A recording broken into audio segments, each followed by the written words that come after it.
Question is just, starting at midnight, what kind of message, tone does that set for the team? It's funny. It's 10 years ago is when we started this. So 2012 was the first time that we did this, and it was kind of one of the energy the kids liked. I think that they enjoyed that fact to get started earlier. I always tell people, it's like, you're not going to sleep tonight anyways because you're so excited. And so for us, we're going to try to get started early, and I was really happy tonight with the energy that our guys kind of brought. I thought that they did a good job. And really that first practice, the energy's, usually good, but I just think that you do it at, 12 o'clock at night, and it's just a little bit better. And, it's a lot of fun. And let's be honest, it was a heck of a lot cooler right now than it might be tomorrow morning, and obviously definitely than what it's going to be in the afternoon tomorrow.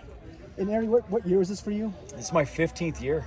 15th year? Do you still get as excited at the start of the season? Yeah, totally. Like I told the parents today in our parent meeting, I was like, I've been up since 1, so I've been basically up for 24 hours, and I got a little bit of sleep here and there, but it's really, you get excited. And I think I think when you don't get excited for day one is probably when it's time to go find something else to do.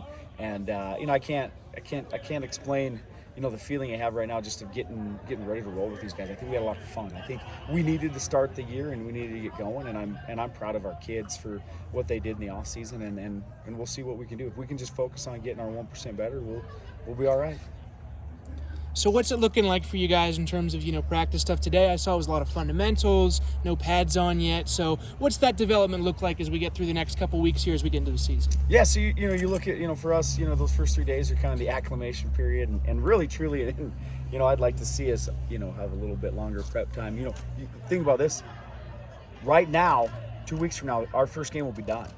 Like we're done with game 1, and so it goes by quick and it goes by really fast. That's why I'm a big fan of the non-conference. So we can kind of focus on trying to get some depth right now and try to work on some fundamentals a lot longer in the season than maybe years past where you're like, it's go time week 1 and we got to get schematically, we got to have everything in. We're matched up with one of the best teams in the state. So for us right now, like, we're just going to focus on fundamentals, focus on, building some depth and finding some guys in different positions. And today was kind of neat to see different guys kind of step up and come Tuesday morning, that's when we'll really find out who steps up when you put the pads on, and we'll see where we're at there.